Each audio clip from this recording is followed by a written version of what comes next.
하나님 말씀 디모데전서 5장 1절과 2절 말씀입니다. 디모데전서 5장 1절과 2절 말씀, 2절 말씀 제가 하나님 말씀 받들어 읽습니다. 5장 1절 늙은이를 꾸짖지 말고 권하되 아버지에게 하듯 하며 젊은이에게는 형제에게 하듯 하고 늙은 여자에겐 어머니에게 하듯 하며 젊은 여자에겐 온전히 깨끗함으로 자매에게 하듯 하라. 아멘. 기도합니다. 하나님께서 야곱에게 야복강가에 변화의 시간을 허락하신 것처럼 오늘 우리에게도 우리의 야복강이 있게 하시고 변화의 시간이 있게 하옵소서. 우리 자신과 가족과 교회와 나라를 위해 심지어 원수를 위해서도 그 변화를 위해서 기도하게 하시되 오직 그리스도의 왕적 능력에 의지하게 하시고 하나님께서 통회하는 자를 일으켜 주시고 상한 자들을 싸매어 주시는 것처럼 하나님의 말씀이 우리를 바로잡고 세우고 싸매어 주시고 다시 하나님과의 관계의 바른 길에 서게 하옵소서. 이 일들을 통하여 찬양과 죄의 고백과 하나님 앞에 돌아온 탕자들의 믿음의 순간들이 일어나게 하옵소서. 감사하여 우리 주 예수 그리스도 이름으로 기도했습니다. 아멘.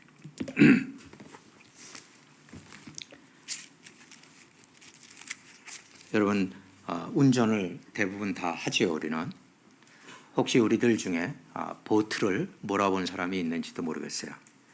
이 둘 다의 중요성, 또 비행기도 그렇고 로켓도 그렇고 모든 움직이는 것들은 자기가 가야 하는 방향이 있죠. 그리고 그 배라든지 자동차는 항시 자기의 주행하는 그 코스를 따라가게 돼 있죠. 가는 길에서 몇 도의 방향만 꺾어진 상태에서 이것을 바로잡지 않고 계속 간다면 결국 그 끝은 우리가 원하던 곳과 전혀 상관없는 곳에 이르게 될 거예요. 아니, 이르는 정도가 아니라 사건, 사고가 먼저 다가오겠죠. 우리의 벗어난 그 코스 혹은 그 몇 도의 차이를 인지하지 못하여서 결국 스스로 마지막에 절망적인 상황에 빠진 것을 발견하게 된다라는 것은 우리가 다 인정하지요. 영적으로도 마찬가지예요. 영적으로 마찬가지라는 것은 우리가 우리의 가야 할 그 코스에 있는지 그 과정, 그 자리에 지금 그 과정을 이만큼쯤 가고 있겠구나 하는 것들을 스스로 점검할 수 있는 것은 하나님의 말씀이에요. 그 외에는 없어요. 하나님 말씀이 권면하는 것과 명령하는 것의 차이도 알아야 돼요. 그럼 권면은 안 들어도 되는 거냐, 들어야 하는 거냐에 대한 차이도 알아야 돼요. 성경에 있는 말씀들 중에 안 들어도 되는 말씀이 있느냐? 그런 건 없어요. 그러나 성경에 있는 말씀은 강력하게 명령하는 것이 있고 권면하는 것이 있어요. 명령은 당장 그것이 그대로 지켜져야 되는 것이 명령이에요. 권면은 빨리 되지 않아도 결국 그런 길에 이르고 그것을 하도록 해라 하는 것이 권면이에요. 그러니까 늦든 빠르든 결국은 해야 되는 것이죠. 성경의 말씀이죠.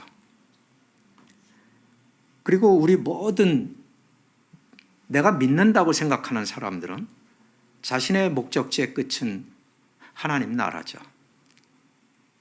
그래서 그 길에 이르기 위해서는 결국 말씀을 다시 돌아가서 점검해야 하죠. 그러면 이 질문을 하나 던져봐요. 여러분, 복음을 전하는 것이 다수의 의견에 의해서 결정이 됩니까? 아니면 상관없이 전해야만 하는 겁니까? 복음은 때를 얻든지 못 얻든지, 다수가 동의하든지 안 하든지, 내 몸이 아프든지 건강하든지 전해야 돼요. 그건 지상 명령이거든요.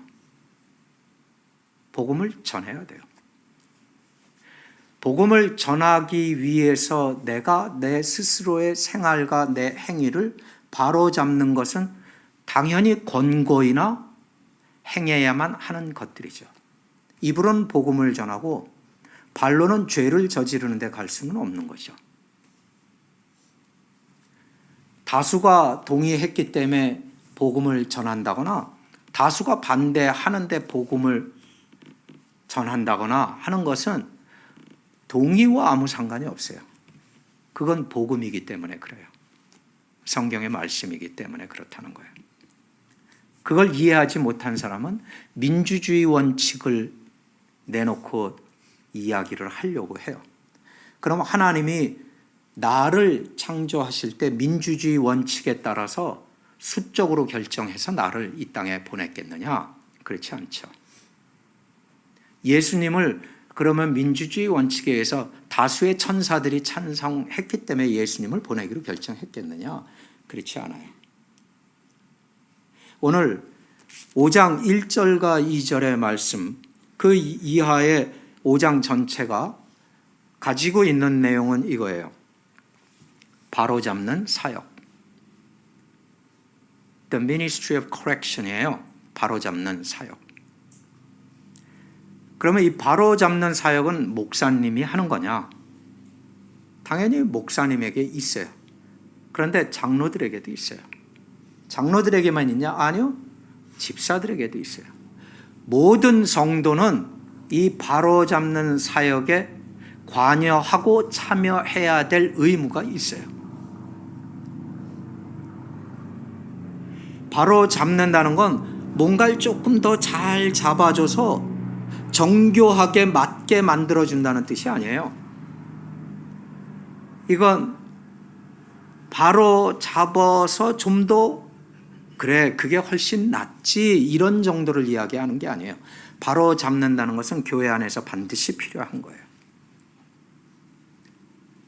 우리가 조금 벗어났다고 말씀에서 조금 벗어났다는 것을 조금이니까 내버려도 이런 건 없다는 거죠. 그건 지적을 하고 얘기를 해야 한다라고 바울 사도가 지금 젊은 목사 디모데에게 보내고 있는 거예요. 그래서 1절이 이렇게 시작해요. 상대적으로 디모데가 젊다는 것을 염두에 두고 읽으시면 맞아요.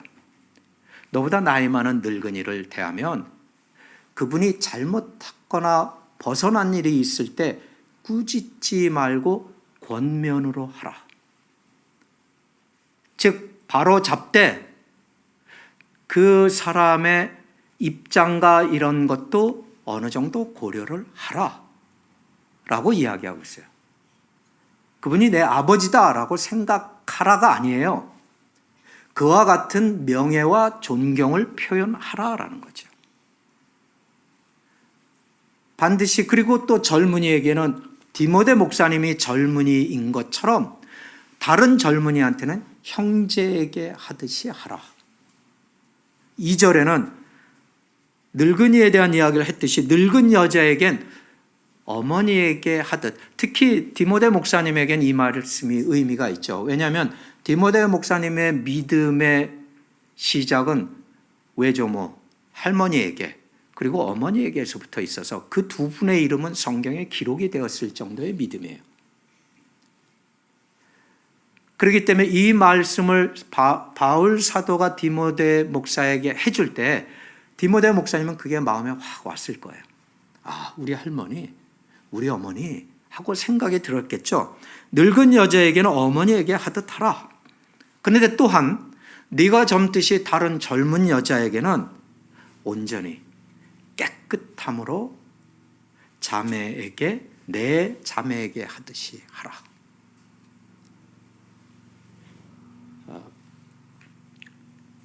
이 자기 또래 나이 혹은 위아래 어떻든 목사로서 자매를 대할 때는 항시 이와 같은 자세를 유지해야 한다라고 이야기하죠.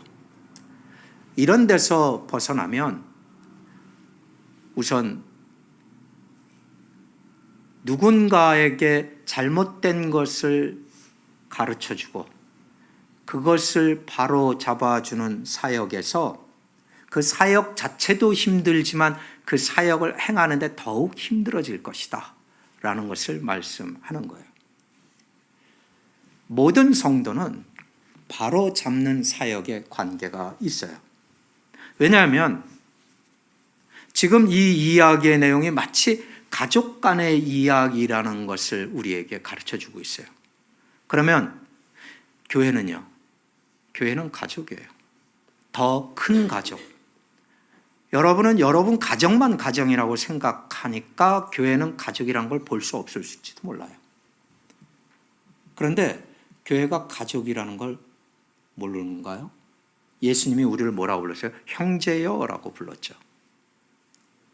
예수님을 성경에서 뭐라고 했어요? 구원의 처음 난 열매 맞이라고 이야기를 했죠. 그러니까 교회 안에서 여러분이 어떤 바로잡는 사역 혹은 바로 잡아줘야 할 대상이 생겼을 때 그건 가족 간의 일인 것처럼 처음에 생각을 하라. 가족. 여러분의 자녀들이 잘못할 때 여러분은 어떤 식으로 하세요? 21세기의 한국 사회를 바라볼 때는 자녀를 야단치는 건 일단 굉장히 잘못된 교육 방법이다 이렇게 생각하는 인상이 좀 있는 것 같아요. 그것이 얼마나 옳은지 얼마나 틀린지 우리는 알 수는 없겠으나 성경에서는 어디를 봐도 자녀를 훈육하고 가르치는 건 당연한 것으로 말하고 있죠. 그러면 부모가 잘못됐을 때 말하지 않느냐? 말한다는 거예요. 단지 꾸짖지 말고 권면으로 하라. 다른 동료 형제같이 하라. 자매들에게는 내 자매인 것처럼 하라. 가족으로 보라라고 이야기를 하고 있죠. 이게 하나님의 가족의 굉장히 중요한 핵심적 사역이에요. 누구라도 대다수가 그렇겠지만 내가 아닌 다른 어떤 사람의 삶에 죄가 있는데 잘못된 것이 있는데 그걸 가서 이야기하는 것은 기분이 좋지 않은 정도가 아니라 사실 두려운 일이에요. 왜냐하면 거기에 대한 반응이 호의적일 리는 없잖아요. 자매님 이건 잘못했습니다. 제가 알아서 하는데요. 뭐 대체로 이렇게 나오지 않겠어요? 그러니까 그렇게 당하는 나도 견디는 것이 싫을 것이기 때문에 누군가를 바로 잡아주는 사역을 우리는 하지 않으려고 한다라는 거죠. 그런데 그럼에도 그 누군가는 그것을 해야만 하지 않느냐라는 거죠. 왜요? 아까도 말씀드렸던 것처럼 길에서 1도, 2도씩 그 핸들이 계속 꺾어진 상태로 간다면 결국 여러분은 그 코스에 있지 못하게 되고 목적지에 도착하지 못하게 될 것이다 라는 거예요.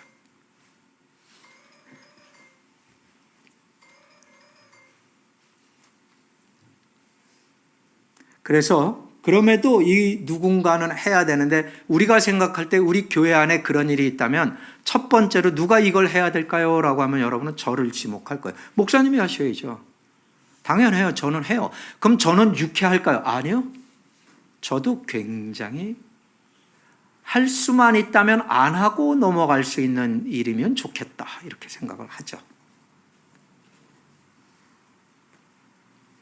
그런데 중요한 건 하나님의 가족에서는 이 바로잡는 사역에서 면제되는 사람은 아무도 없다라는 거예요.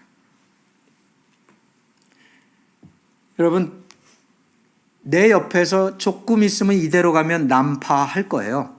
배가 파손할 거고, 이대로 가면 저 차는 반드시 사고가 날 거예요. 어떻게 할 거예요? 내일이 아니니까. 내일 아니잖아 이거. 그리고 마태복음 7장 1절에서도 말씀하는 것처럼 비판이란 말이 아니라 정죄인데 사실은 정죄함을 받지 아니하려거든 정죄하지 마라. 그래서 우리는 그래 이런 거 안 하는 것이 좋아라고 해요. 맞아요. 정죄하는 게 아니에요. 잘못된 것에 대해서 이야기를 해주는 거예요. 가족은 하잖아요, 그걸. 부모는 자식에게 하잖아요. 자식도 나이가 들고 머리가 크면 부모님에게 이거 아빠 이건 말이에요. 전에 그건 잘못하셨어요 라고 이야기해요. 머리가 크기 시작하면. 입을 막고 넌 아들이니까 그런 말을 내게 하면 안 돼. 이렇게 얘기할 수 있나요? 할 수 없죠. 이건 건전하게 이야기를 할 수 있는 기회인 거죠. 그게 바로잡는 사역인 거예요. 그런데 거의 대부분의 사람은 이게 기분이 나빠요. 일단 내가 잘못해도 기분은 나쁘다 이거예요. 그렇기 때문에 이걸 해주는 사람은 그걸 알기 때문에 하기가 싫은 거예요. 교회는 더더욱 그래요. 왜요? 일주일에 한 번 만나잖아요. 그것도 짧은 예배 시간에 거의 말하지 않는 시간이잖아요. 이 시간은 말하는 게 이상한 시간이잖아요. 오히려 듣는 시간이지. 그리고 기껏해야 차 한 잔 마시는 정도의 시간에서 대충의 교제를 하고 우리는 각자 헤어져요. 그렇기 때문에 그런 일은 벌어지지 않아요. 그런데도 불구하고 이 사람이 이대로 가면 안 될 텐데, 이대로 가면 난파할 텐데 그걸 잡아주고자 해요. 어떤 사람일까요? 이 사람은 오지랖이 넓은 게 아니라 예수님의 말씀대로 그 마음에 사랑이 있는 사람이에요. 형제를 사랑하는 거예요. 집사님 그거 지금 잘못됐습니다. 그거 집사님은 느끼시지 못한 것 같은데 그거 그렇게 가는 게 아니에요. 이 사람이 참견하고 싶어서 그런다라고 생각하지 마세요. 왜냐하면 그 지적받은 집사님이 그럴 거 아니에요. 아이고 집사님 일이나 잘 하세요. 이러면 말하는 사람이 민망해지잖아요. 그런 걸 우린 다 겪을 거고 너무나 다 잘 알고 있고. 그런데 오늘 바울 사도는 디모데 목사에게 젊어? 그게 이유가 될 수는 없어. 경험이 없어? 그것도 이유가 되지 않아. 경험도 없고 젊은데 무엇으로 나이 많은 사람 또 젊은 사람 내 또래 사람들에게 나는 바로잡으십시오라고 말할 수 있어요? 하나님 말씀이 있거든요. 말씀을 맡은 자로서 하라 라고 말하는 거예요. 만약에 그것이 너무나 두려워서 할 수 없다면 한국말에 그런 거 있죠. 세대인 거죠. 세댔다 그러잖아요. 겁쟁이다라는 뜻이죠. 영어로는 치킨 그러죠. 자주. 그래서 사실은 그런 일들이 피하고 싶은 일이고 두려운 일이긴 하지만 그 일을 하는 이유는 왜 해요? 하나님의 명령을 수행하려고 하는 거예요. 그러니까 사람보다 하나님을 더 두려워한다는 뜻이에요. 하나님의 명령이니까 하는 거예요. 사람보다 하나님이 더 두려운 존재임을 인정하기 때문에. 그걸 우리는 뭐라고 이야기하냐면 우리 각 사람은 마지막 때 하나님 앞에 서서 내가 평생 살아온 것을 하나님 앞에 고하게 돼 있어요. 로마서 13장에 나오는 말씀이에요. accountable이라고 그래요. 하나님께 내가 그렇게 사는 것에 대해서 설명하고 변명하고 보고하고 이야기할 때가 각 사람에게 한 번 와요. 그것 때문에라도 우리는 하나님께 순종해야만 할 것이다. 아니, 해야만 한다라고 말하는 거예요. 이 바로 잡는 사역에 신실하도록 행동을 하게 되면 여러분 알아야 될 것이 있어요. 여러분 반드시 욕먹을 거예요. 반드시 비난을 받을 거예요. 반드시 고소가 있을 거예요. 그런데 왜 그렇게 해요? 그 형제를, 그 자매를 사랑하면 그걸 한다는 거예요. 예수님은 왜 제자들에게, 왜 그 당대 사람들에게 넌 이걸 잘못하고 있어, 넌 이것이 위선적이야, 넌 이것이 아니야 라고 말을 할 때 그러면 무엇이었을까요? 미움으로 했을까요? 사랑이죠. 구원으로 이끌기 위한 사랑이죠. 어떤 사람에겐 거기에 맞게 사랑으로 보였고, 어떤 사람에겐 그거에 대해서 진노하심으로 보였고, 어떤 사람에겐 그것을 성경을 가지고 논하는 과정에서 보여주시고 했죠. 사랑은 사탕발림은 아니거든요. 대부분의 많은 사람들이, 젊은이들도 그렇고 사랑할 때 약간의 사탕발림을 섞으려는 경향이 있죠. 근데 참 사랑은 사탕발림이 아니라 그 사람이 가장 잘 되기를 원하는 게 사랑이에요. 그러려면 잘못 나가고 있음을 확연히 알았을 때 어떻게 해요? 잘 되기를 원하는 말을 하겠죠. 우리는 하나님을 내가 어떻게 순종하여야 했는가를 하나님 앞에 짓고 할 때 이것을 통해서 그걸 짓고 하는 거예요. 내가 내 가족, 하나님의 가족 내에서 내 형제 자매들을 어떻게 했는가, 그들을 사랑했는가가 하나님 앞에 드러나는 날이 온다는 거예요. 그 하나님께 대한 순종, 그 하나님을 경외함이 어떤 사람에게 다가가서 당신은 지금 잘못되고 있습니다 라고 말하고 얻어야 할 후폭풍을 감당하게 하는 거예요. 그 두려움도 감당하게 하는 거예요. 이 바로 잡음은 정죄가 아니에요. 정죄는 그냥 정죄하고 끝나는 거거든요. 당신은 이거야 그러고요. 그런데 사랑이란 그걸 교정시켜 주려고 하는 거예요. 커렉션이에요. 만약에 목자가 양들을 바로잡지 않으면 엇나가는 양들을 가서 잡아오고 골짜기에 빠진 양을 다시 업어오고 심세 가지고 이 양 저 양을 막 들이받고 다니는 양을 갖다가 격리시키지 않는다면 그 사람이 어떻게 목자가 되겠습니까? 목자는 당연히 이것을 해야 돼요. 목자가 뭐일 거라고 생각하세요? 그러면 그게 목사만 목자일 거라고 생각하느냐? 성경 공부는 왜 하는 줄 아세요? 모두가 목자 자리에 이르렀음을 알려주는 게 성경 공부예요. 여러분, 일주일에 한 끼 딱 먹으면 일주일 내내 배가 안 고프십니까? 고프잖아요. 여러분, 얼마나 성경 공부해 보셨어요? 얼마나 기도로 나와 보셨어요? 얼마나 기도 모임에 나오셨어요? 얼마나 예배에, 모든 예배에 나오셨어요? 일주일에 단 한 번으로 이거 먹었으니까 내가 일주일은 살지. 물론이죠. 일주일은 살죠. 근데 그걸로 다라고는 말하지 않잖아요. 내가 오늘 한 끼 먹었으니까 그래도 하루는 버틸 수 있지. 말은 돼요. 근데 먹을 수 있다면 두 끼, 세 끼는 먹어야죠. 에너지도 필요하고 영양가가 있어야 우리가 해야 할 일들을 다 할 수 있는 것처럼.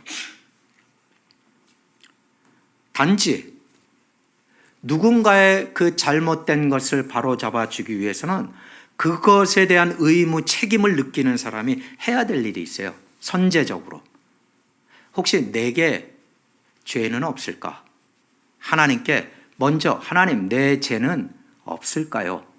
내가 혹시라도 기억하지 못하거나 죄라고 느끼지 못한 죄가 있을까요? 를 물어본 다음에 이 일을 비로소 실행할 수 있어요. 그게 그렇게 간단한 게 아니에요. 여러분들이 지금 속으로 무엇을 생각하든 간에 그거보다 훨씬 더 깊은 일들이 여기에 관여되어 있어요. 왜냐하면 그 일을 하기 위해 하나님 앞에 내가 먼저 하나님 앞에 나아가고 하나님 앞에 엎드린다라는 뜻이에요. 하나님 앞에 엎드렸다는 이야기, 그리고 그 사람의 문제를 가지고 와서 하나님 앞에 그 이야기를 내려놔요. 하나님, 내 형제가 지금 이렇습니다. 근데 이것을 어떻게 해야 할까요? 라고 기도를 시작했어요. 근데 하나님이 아시는 것처럼 이 일이 그렇게 우리에겐 쉬운 일이 아니라 제가 가서 참 말하기가 어렵지만 하나님께서 하라 하시면 그래도 하겠습니다. 그렇게 기도하고 일어났는데 다음번에 그 사람을 만났어요. 근데 그 사람이 바로 잡혀져 있어요. 왜요?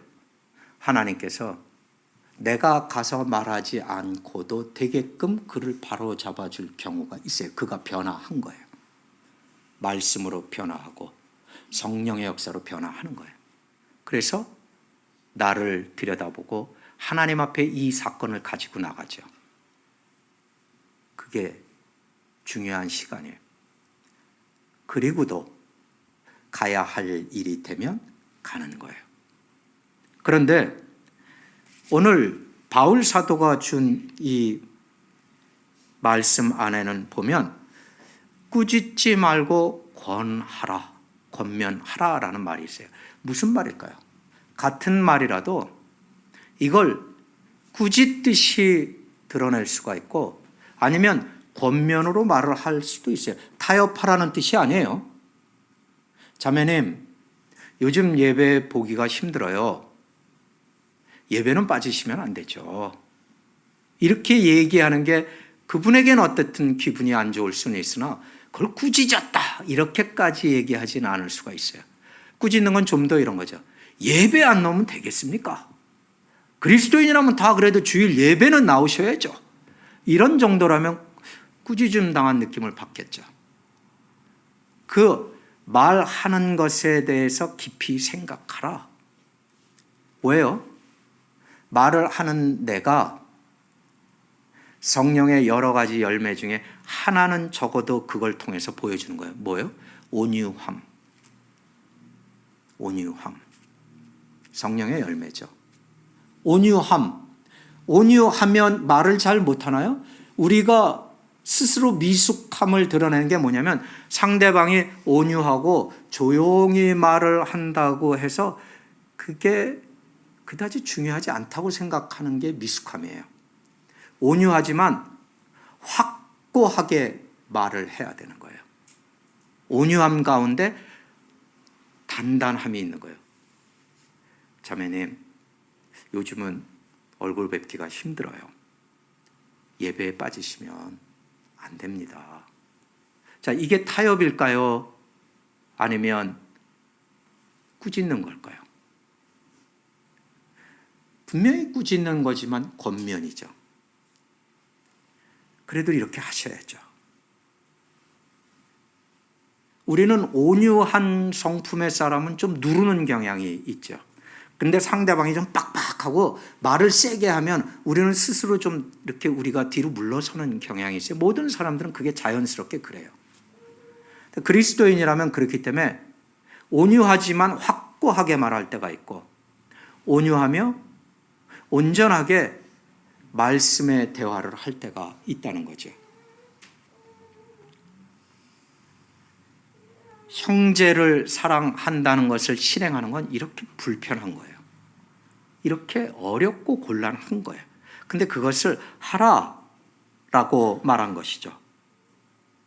그런데 갈라디아서 2장 11절 14절을 들여다보도록 합니다. 여기 말씀이 준비됐으니까 이걸 보도록 하죠. 갈라디아서 2장 11절을 보면 게바가, 베드로예요. 게바가 안디옥에 이르렀을 때 책망받을 일이 있기로 내가 그를 대면하여 책망하였노라. 여기서 나는 바울이죠. 야고보에게서 온 어떤 이들이, 지금 예루살렘에서 온 유대인들이에요. 어떤 이들이 이르기 전에는 게바는 이방인들과 자유하게 함께 밥도 먹었는데, 예루살렘에 야고보로부터 사절이 왔는데 유대인들이죠. 그들이 오매 그가 할례자들을 두려워해서 이방인들과 안 먹는 척하며 물러가매, 남은 유대인들도 게바가 하는 걸 보고 그를 따라 쓱 가서 그렇게 외식함으로, 심지어 바나바도 그들의 외식에 유혹되었느니라. 그러므로 바울, 나는 그들이 복음의 진리를 따라 바르게 행하지 아니함을 보고 모든 자 앞에서 게바에게 이렇게 말했다. 네가 유대인으로서 이방인을 따르고 유대인답게 살지 아니하면서 어찌하여 억지로 이방인은 또 유대인답게 살라고 하느냐 하고 교회 앞에서 그를 책망하였다. 그런데 이렇게 하신 이분이 지금 디모데 목사님에게 이 편지를 쓰신 거예요. 디모데전서 5장 1절과 2절 말씀. 그럼 서로 모순됩니까? 모순되지 않아요. 바울 사도는 확실하게 예수님의 가르침을 처음부터 끝까지 지키는 분이에요. 마태복음 18장 15절을 보면 이렇게 나와 있어요. 내 형제에게 죄가 있거든 가서 너와 그 사람 1대1이죠. 상대하여 권고하라. 만일 들으면 네가 네 형제를 얻은 것이다. 그러니까 누군가를 바로잡으려고 하는 목적은 뭐예요? 그 사람을 세워주려고 하는 거예요. 그 사람을 다시 회복시키려고 하는 거예요. 그 사람을 쓰러뜨리려고 하는 게 아니라고요. 그러니까 어떻게 해요? 1대1로 하는 거예요. 개인적으로 하는 거예요. 최소화시켜서. 그런데 그것을 거부했을 때는 이제 증인들과 함께 가고, 그것이 거부되면 교회 앞에서 공개적으로 하는 거예요. 그러면 아까 게바의 일에 대해서는 왜 이 과정을 거치지 않았습니까? 바울은. 이유는 하나예요. 게바가 이미 한 일이 공개적이기 때문에 그래요. 이방인들과, 회심한 이방인들과 함께 먹고 마시고 자유하게 지낸 건 공개적이잖아요. 그러다가 유대인들이 나타나니까 아이쿠 하고 다시 유대인 이들에게 비난을 받지 않으려고 유대인하고만 어울리고 이방인을 좀 소홀히 하면서 못 본 척했다는 거죠. 그건 공개적이기 때문에 처음부터 공개적으로 한 거예요. 게바가 이것 때문에 상처를 입었겠죠. 그런데 베드로는 어떻게 했어요? 베드로는 이걸 인정했어요. 그래서 어떻게 했어요? 게바가 다시 섰죠. 베드로가. 베드로 전후서를 읽으면 바울에 대한 이야기가 나와요.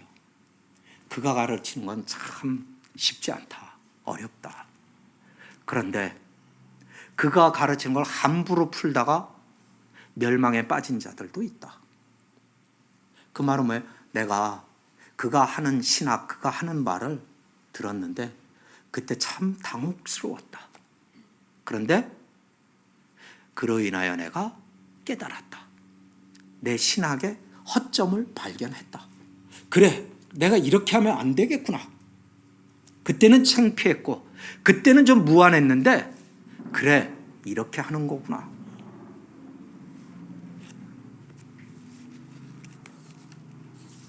심지어 바울 사도는 디모데전서 4장 12절 말씀을 통해서 이미 5장 1, 2절을 주기 전에 그 이야기를 하고 있어요. 디모데 목사님에게 누구든지 너의 젊다 하는 것을 이유로, 여러분 전도사님들이 젊은 나이 어린 나이로 우리 교회 처음에 오고 그랬을 때 나이 드신 분이 몇 분 계시면 이분들이 약간 호칭이나 이 대할 때 단어에 약간 이 혼란이 있더라고요. 그래서 제가 예전에는 그걸 광고했던 적도 있어요. 여러분, 나이가 어리고 젊어도 그들은 지금 훈련받는 과정이기 때문에 끝에 가서 목사 안수를 받을지 아니면 다른 길로 갈지 우리는 모릅니다. 그러나 지금 현재는 전도사로서의 그 임무와 그 책임과 그 훈련을 귀중하게 여겨서 그들의 아내에게도 사모님이라고 부르시고 젊은 전도사라도 아무개 전도사 이렇게 부르지 마십시오라고 얘기했어요. 마찬가지로 장로님들이 젊다고 말을 대충 이렇게 해버리는 사람들도 많아요. 그건 될 수 없는 일이에요. 장로는 교회의 장로예요. 교회의 일꾼이 되고 교회를 바로잡고 교회를 세우라고 보내졌는데 나이 몇 살 나보다 어리다고? 20년 어리다고요? 30년 어리다고요? 그렇지 않도록 12절에 내 연소함을 없이 여기지 못하게 하고 오직 말과 행실과 사랑과 믿음과 정절에 있어서 믿는 자에게 example 본이 되라. 그걸 지켜주지 못하는 사람이 아직 성숙하지 못한 거지. 이렇게 해가려고 수고하고 노력하면 본이 되는 것이다 라고 말을 하지요. 즉 이런 일을 바로잡는 사역을 하려면 나이의 고하에 상관없이 가장 중요한 건 이거예요. 나는 하나님과의 관계가 바른가? 그 일을 행하기 전에 그래서 내 심령, 내 속을 먼저 점검한다. 그리고 이 바로잡는 사역은 그리스도 안에서 그 지금 어긋난 사람을 세워주려는 목적이 선행된다라는 것이에요. 책망하기 이전에 사람을 얻기 위해 그리고 권면하는 말을 부단히 생각하고 그 말들을 인간의 말이 아니라 하나님의 말씀으로 다듬어서 하라. 이게 성경의 오늘 이야기거든요. 그러면 저 사람이 잘못했으니까 내가 오늘 기도하고 내일 가야지. 이런 일도 있긴 해요. 다 그렇진 않아요. 왜요? 그 일을 행함에 있어서 언제나 하나님의 때가 있는 법이에요. 그 하나님의 때의 많은 예 중에 하나를 사무엘하 11장 25절에서부터 26절에서부터 12장 7절까지의 말씀을 읽고 우리가 하나님의 때에 대해서 이야기를 해볼 거예요. 우리아의 아내 바세바죠. 우리아의 아내는 그 남편 우리아가 죽었음을 듣고 그의 남편을 위하여 소리내어 우니라. 남편 우리아의 장례를 마침에 다윗이 사람을 보내 그를 바세바를 왕궁으로 데려오니 바세바가 그의 아내가 되어 그에게 아들을 낳으니라. 다윗이 행한 그 일이 여호와 보시기에 악했다. 여호와께서 나단을 다윗에게 보내시니 그가 다윗에게 가서 이제 코렉션 미니스트리를 하는 거예요. 그에게 이르되 한 성읍에 두 사람인데 한 사람은 부하고 부자고 한 사람은 가난하니 그 부자인 사람은 양과 소가 심히 많지만 가난한 사람은 아무것도 없는 중에 자기가 사서 기르는 작은 암양 새끼 한 마리뿐이더라.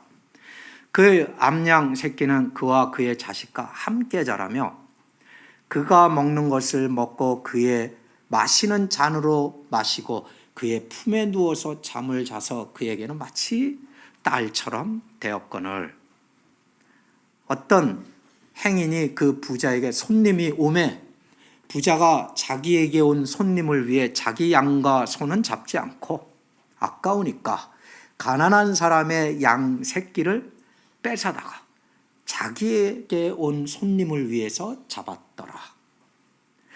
다윗이 그것을 듣고 그 부자로 말미암아 노하여 나단에게 이르되 여호와의 살아계심을 두고 맹세하노니 이 일을 행한 그 사람은 마땅히 죽을 자라.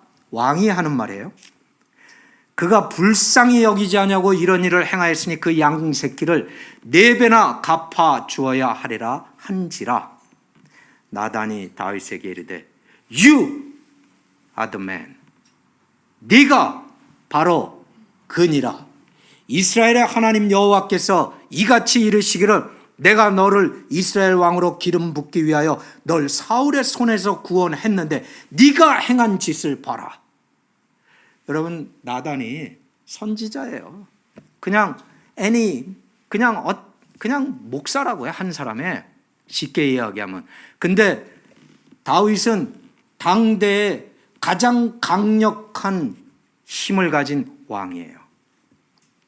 그에게 가서 You are the man 하고 이 이야기를 해야 되는 거야. 하고 싶었을까요? 나단이 제정신이건을 하고 싶지 않았을 거예요. 하나님이 해라 라고 하니까 하는 거예요. 그런데 하나님의 때에 했어요. 자기도 다윗 왕이 하는 걸 보고 속으로는 생각했겠죠. 이 양반이 이게 무슨 짓이야? 저 믿음이 좋고 하나님 앞에 그렇게 찬양을 잘하고 하는 사람이 어떻게 저런 말로 할 수 없는 짓을 해? 한꺼번에 하나님의 10계명 중에 6계명을 어기는 말도 안 되는 짓을 해치워버려요. 속이 끓어올랐지만 무서워서 말할 수가 없어요. 그 후폭풍을 자기가 무슨 수로 감당하겠어요? 그 자리에서 죽을지도 모르는데. 그런데 그 본문에 하나님의 때가 있죠. 27절 말씀 보면 11장 27절 말씀에 사무엘하 장례를 마치고 다윗이 사람을 보내 밧세바를 왕궁으로 데려왔고 밧세바는 그의 아내가 되어서 그에게 아들을 낳았다. 다윗이 행한 그 일이 여호와 보시기에 악했다. 그리고 하나님께서 너 나단아 다윗에게 가라. 1년이 지났어요. 아이를 낳아줬잖아요. 1년이 지났어요. 그리고 비로소 가는 거예요.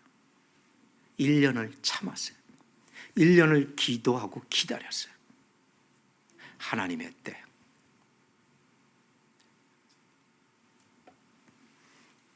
왜 1년 이전에 갔으면 안 될까요? 물론 아까 제가 말씀드린 것처럼 다윗이 누구간데 함부로 가서 얘기하다 목 잘리면 나단만 죽는 거죠. 그것도 두려운 포인트지만 1년 전에 가서 하면 다윗의 심령은 받아들이지 않았을 거예요. 나단의 이 이야기를 듣고 다윗의 시편 38편, 다윗의 시편 51편이 탄생해요. 그 시편에 자기가 얼마나 죽어 마땅한 인간인지가 그 안에 처절하게 나와 있어요. 내 온몸의 뼈마디가 하나씩 풀어지며 녹아내리는 것 같고 내 심령의 혈관들마다 흩어지는 것 같은데 그 사용된 언어와 그 표현의 언어들을 보면 나단의 이 correction ministry가 다윗의 심령을 얼마나 깊이 쳤는지 몰라요. 1년의 하나님의 때를 기다린 후에 가서 했어요. 여러분, 누군가를 바로잡아주고 싶은 사랑이 넘치더라도 기도함이 없이 그 누군가를 고치려고 한다면 여러분은 실패할 가능성이 커요. 여러분들의 이해함이 잘못돼서가 아니고 신학이 잘못돼서가 아니라 하나님의 때를 기다릴 줄 몰라서 실패한다는 거예요.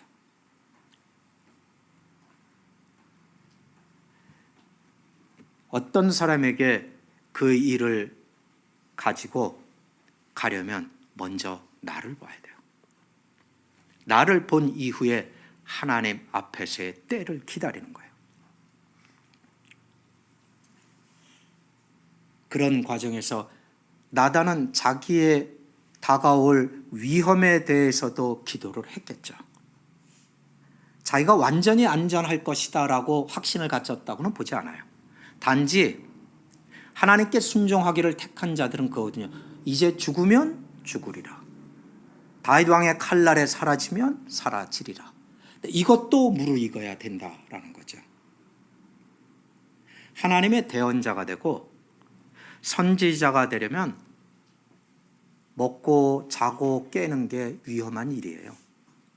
우린 구약의 선지자들을 온통 그런 선지자들의 이름을 알고 있죠. 그래서 바울은 베드로에게 직접적으로 얼굴을 대면하고 얘기했어요. 터놓고 숨기지 않고 그대로 말을 했어요. 그게 필요했어요.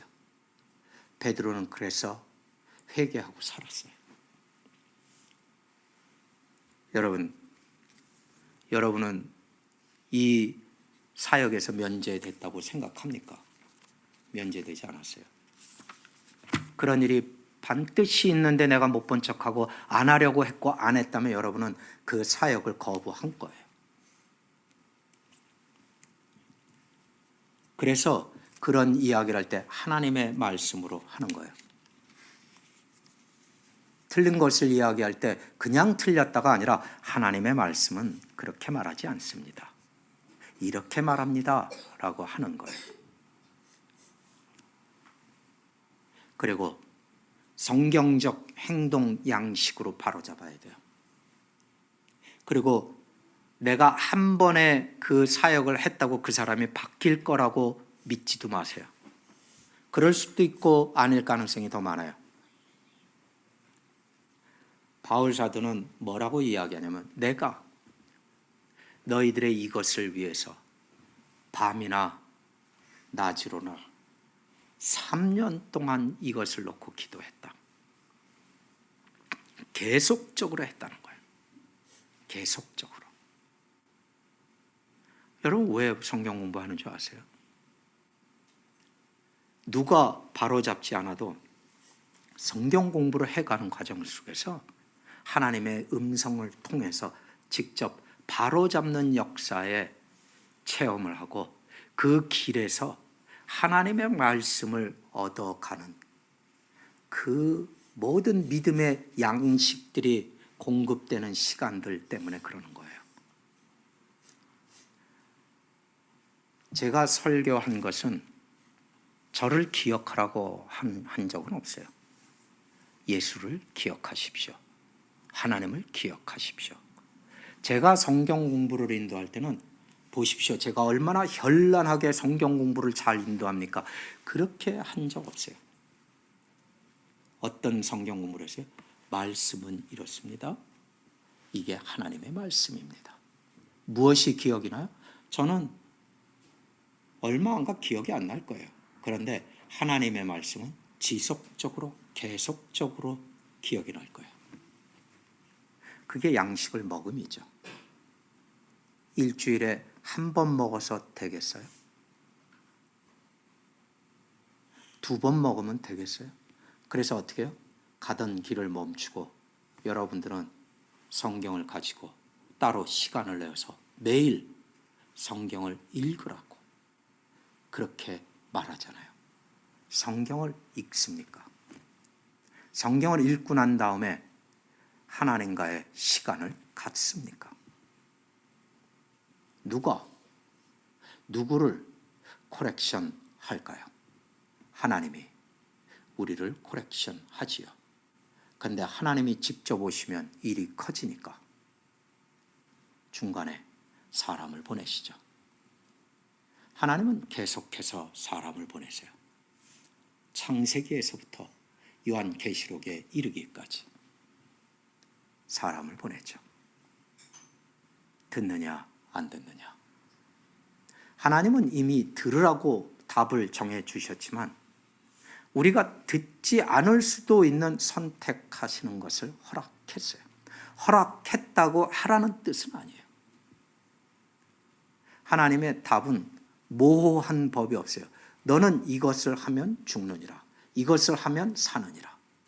여러분은 오늘 누구든지 이 교회 주님의 가족이라면 형제를 사랑한다면 그 누군가의 잘못을 바로잡을 사역의 책임이 있어요. 그런데 그 전에 내 자신의 하나님과의 관계를 들여다 보아야만 해요. 그럼으로써 야고보서 5장 19절에서 20절 말씀을 보면 형제들아 너희 중에 미혹되어서 진리를 떠난 자를 누군가가 이 커렉션 미니스트리를 통해서 돌아서게 한다면 너희가 알 것은 죄인을 미혹된 길에서 돌아서게 하는 자가 그의 영혼을 사망에서 구원할 것이며 허다한 죄를 덮을 것임이라. 어떻게 하라고요? 하라. 힘든 만큼 하라. 어려운 만큼 하라. 여러분들도 이 커렉션 미니스트리에 받는 자든 주는 자든 사랑으로 하나님의 명령에 순종하는 자가 되어 결국 사망에서 벗어나는 구원의 역사를 체험하는 자들이 되기를 주님의 이름으로 축원합니다. 기도하겠습니다.